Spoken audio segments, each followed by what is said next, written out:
¿Cómo funciona la inmunidad del cuerpo humano? En un momento donde la pandemia por COVID-19 ha cobrado la vida de más de 2 millones de personas en el mundo, es fundamental entender cómo funciona la resistencia a ciertos patógenos. El cuerpo humano cuenta con un sistema inmune capaz de defenderlo ante una infección procedente del exterior por virus, bacterias, hongos o parásitos. Este sistema de defensa es muy eficaz, pero no es infalible. Cuando una persona es infectada por un agente extraño, su organismo libra una auténtica guerra interior entre su sistema inmune y los patógenos invasores, que buscan replicarse en diferentes órganos del cuerpo. Durante este proceso el individuo presenta malestar, debilitamiento y una temperatura elevada. Si las defensas logran detener la invasión, el individuo se recupera. Si son vencidas, puede provocar la muerte. Cuando el cuerpo humano es infectado o invadido por un agente extraño, se activa su sistema de defensa para luchar contra el invasor por medio de los glóbulos blancos, y tienen dos componentes: inmunidad celular e inmunidad humoral. Los autores hacen una analogía en términos militares para explicar. La inmunidad celular se activa como la primera línea de defensa. Ciertos tipos de glóbulos blancos, como los macrófagos, son capaces de ingerir al agente extraño para destruirlo. Ganar la batalla depende de los efectivos disponibles. Si el número de glóbulos blancos supera el número de invasores, el cuerpo presentará malestar por tiempo, pero al triunfo de sus defensas vendrá la recuperación y el alivio. La inmunidad humoral es la segunda línea de defensa. En ella intervienen los anticuerpos o antígenos, inmunoglobulina o Ig, proteínas en forma de Y, cuya función es adherirse a los patógenos y evitar la infección de las células. Pueden encontrarse en la sangre u otros fluidos del cuerpo. Al momento que un agente extraño entra al organismo, otro tipo de glóbulos blancos llamados linfocitos también entran en contacto con ellos. Los linfocitos B o T detectan las moléculas ajenas al organismo, como las contenidas en la cápsula de los virus o las bacterias, por ejemplo, y luego hacen un molde de estas partículas extranjeras. Con este molde, los linfocitos crean una nueva molécula llamada anticuerpo, que reconoce de manera muy específica al agente infeccioso. Los anticuerpos así generados detectan a los virus donde quiera que estén, los persiguen, se unen a ellos, desencadenan toda una serie de procesos que los destruyen de manera altamente eficiente. De esta manera, al enfrentar la segunda infección, el organismo ya no se enferma. Este principio también es replicado en la vacunación. Ante una infección, el organismo debe guardar reposo, porque al experimentar una guerra en su interior, la mayoría de los recursos de energía se deben canalizar hacia los glóbulos blancos. El reposo permite que el sistema de defensa emplee mayor parte de la reserva de energía posible.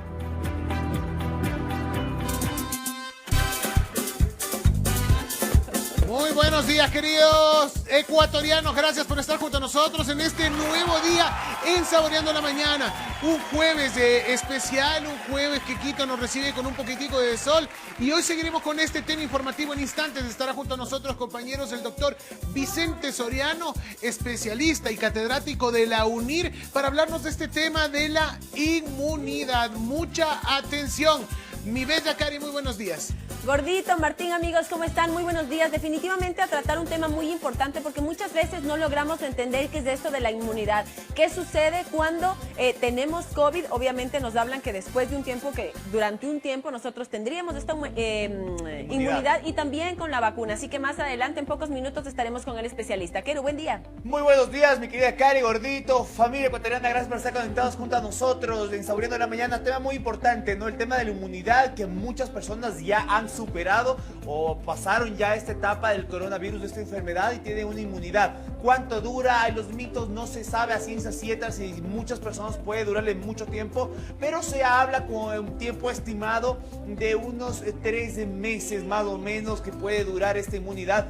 Y también de la vacuna, esta nueva vacuna, la inmunidad que se hablaba de alrededor, estábamos hablando el otro día aquí mismo, Saboreando la Mañana, con un experto, que podría durar 1 año esta vacuna, esta inmunidad. Tema muy importante en Saboreando la Mañana, no se lo pierda, porque todos tenemos que conocer de esto. Así es, mi querido Martín, y es que es importante conocer cómo funciona el cuerpo, cómo trabaja, cómo son los mecanismos de defensa, y hablar de este tema de la inmunidad es clave en estos momentos que vive no solo el país, que vive la humanidad. Así que en este momento vamos a establecer ya contacto desde Madrid, con Madrid, España, el doctor Vicente Soriano, especialista en enfermedades infectocontagiosas y además docente de la UNIR, para que nos hable más del tema. Doctor, muy buenos días, le escuchamos. Hola, buenos días. Encantado de estar con ustedes y gracias por la invitación. Vamos a intentar resumir de forma fácil cómo funciona la inmunidad. La inmunidad es el sistema de defensas que tiene nuestro organismo frente a los agentes infecciosos, ya sean bacterias o virus, ¿no? Básicamente hay de 2 tipos: innata y adaptativa. La innata es la que aparece rápidamente cuando una bacteria nos produce una infección en la piel o en cualquier otra parte de nuestro organismo. Es un poco inespecífica, o sea, va como un gran cañonazo, intenta protegernos del ataque externo. Y luego, al cabo de 2 semanas, generalmente aparece lo que se llama la inmunidad más específica, adaptativa, que son básicamente la producción de anticuerpos contra el agente patógeno que nos infecta, o bien lo que llamamos inmunidad celular, mediante unas células que se llaman linfocitos T4. Bueno, entonces la inmunidad innata la tenemos todos, produce interferón, por ejemplo, que es un antiviral, o unas proteínas que se llaman complemento, que destruyen bacterias, y la adaptativa pues es eso, lo que aparece a los 15 días, pues los anticuerpos específicos contra el patógeno. En el COVID hay característicamente un problema de disregulación de la respuesta inmune, no funciona bien. Y lo característico es que a los 10 días, más o menos, en los pacientes que evolucionan mal, con una pulmonía, aparezca lo que se llama una tormenta de citoquinas. Y es que el intento que hace nuestro organismo por defendernos del virus, del coronavirus, pierde el control y aparece una gran respuesta que produce más daño que beneficio contra el virus, ¿no? Y eso ocurre sobre todo en gente mayor, en obesos y en diabéticos. Se puede complicar esa respuesta inmune mala, con daño pulmonar, aparece ahogo, uno tiene que ingresar en una unidad de cuidados intensivos porque se ahoga, y puede aparecer también daño en otras partes del organismo fuera del pulmón, apareciendo trombos, por ejemplo, embolias, problemas de la coagulación.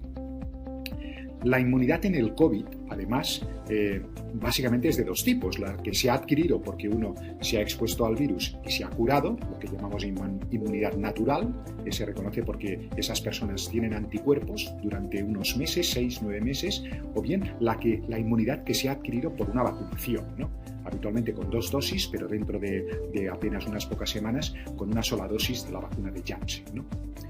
La inmunidad natural, la que se adquiere después de haberse infectado de manera natural, es muy amplia, aunque dura unos 6-9 meses, pero es contra todas las proteínas del virus. En cambio, la inmunidad que se adquiere con la vacunación es básicamente solo contra una proteína del virus. Por eso, si hay mutaciones, si hay variantes de escape inmune, pueden escaparse de la vacuna. Y esto es un riesgo y una preocupación que tenemos actualmente, y por eso tenemos interés en vacunar a cuanta más gente mejor y lo más rápidamente posible, para que no dé tiempo a que el virus evolucione y adapte a formas más mutantes, a formas de escape.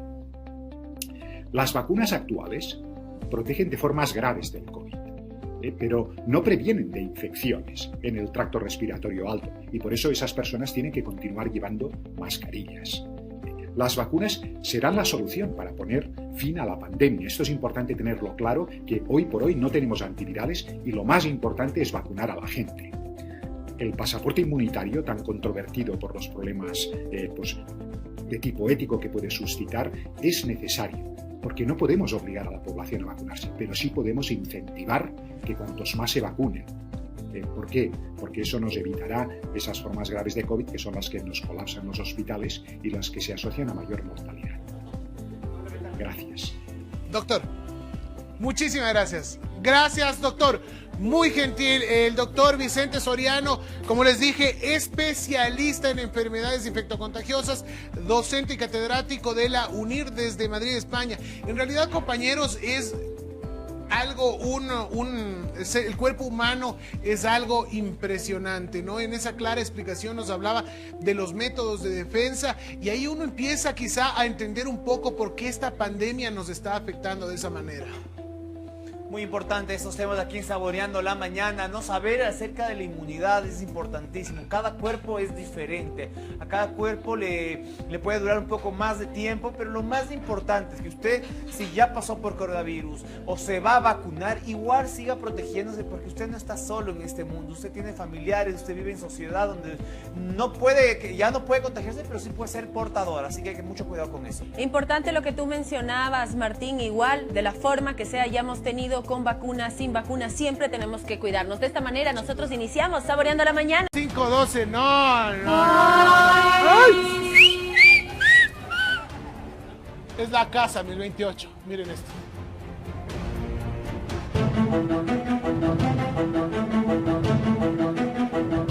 La leyenda de la casa 1028.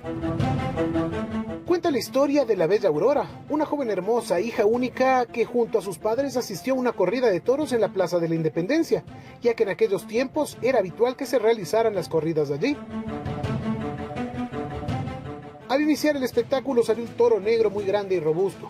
Como es normal, el toro dio una vuelta reconociendo la arena y luego de mirar a su alrededor se acercó lentamente y de manera muy extraña hacia donde bella Aurora. Ella observó fijamente. La joven se atemorizó tanto por la actitud y la mirada del toro que cayó al suelo desmayada. Sus padres la socorrieron inmediatamente y salieron de allí con la joven en brazos hasta su casa, la casa 1028, donde intentaron curarla del espanto. Mientras tanto, el toro, que permanecía en la plaza, al no encontrar a la joven, salió corriendo enfurecido, saltando la barrera protectora, dirigiéndose hacia la casa 1028. Y al llegar al lugar, derribó la puerta de la entrada asustando a los criados. Subió hasta la habitación donde estaba la bella Aurora, que yacía en su cama. Al verlo, ella intentó huir, pero no tuvo fuerzas. El toro la embistió y la mató con dureza. Al oír que alguien se acercaba, el toro se esfumó. Nada se pudo hacer por bella Aurora. La encontraron bañada en sangre. Falleció esa misma tarde. Los padres devastados enterraron a su hija y poco después se marcharon de la ciudad. Nunca se supo ni de dónde surgió este toro, ni el porqué de la ofensiva contra la joven. Jamás lo encontraron.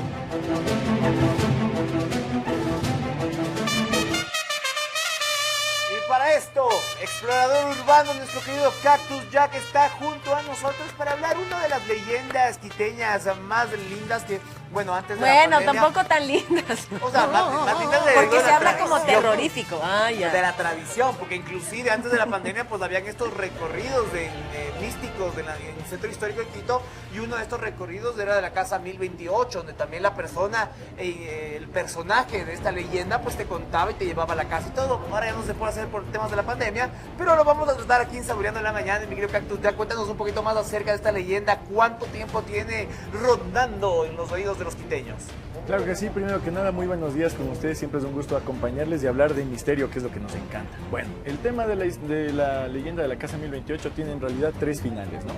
El primer final que ya vimos, que es en el que bella Aurora es asesinada por el toro, que no es una leyenda tan bonita ahí, ¿no? Sí, porque Martín, qué leyenda tan bonita. Bella Aurora el final censurado para esta nueva generación. Claro, ese es el censurado. Hay el otro final en el que dice que el toro secuestra a bella Aurora, y el otro en el que dice que bella Aurora se desmaya y el toro se esfuma. Hay una historia en la que dice que no se sabe también de dónde sale este toro, que no era el toro que estaba como que en el área para salir, ¿no? O sea, es un toro misterioso. Bueno, ¿hace cuánto tiempo nace esta leyenda? Pues esta leyenda más o menos nace en la época de los años 40, por ahí, es súper antigua. Incluso existe una fotografía que data de 1940, en la cual se puede observar una casa que se cree que es la casa 1028. Lastimosamente esta casa no estaba dentro de la protección de patrimonio y fue demolida para lo que ahora es el edificio Guerrero Mora, que está ubicado en la calle Guayaquil y Chile. Ah, bueno, muy bien. Cactus, pero ¿a qué se debe? ¿Por qué nace esta leyenda? ¿Se tiene algún conocimiento de desde dónde parte? ¿Por qué nació esta leyenda en Quito? Claro, o sea, bueno, es una de las leyendas más antiguas que tiene Quito, ¿no? El folclore quiteño tiene muchas leyendas, muchos mitos, pero esta es como la más antigua que hay. Ahora, ¿por qué nace? Lo interesante es que nace para potenciar y darle más misticismo al tema de la tauromaquia, que era lo que estaba empezando, ¿no? Porque en la Plaza Grande se hacían las primeras corridas de toro, entonces la idea era como meterle misticismo al tema para jalar más gente, como lo que hacemos nosotros, claro, ¿no? De eso se trata este segmento.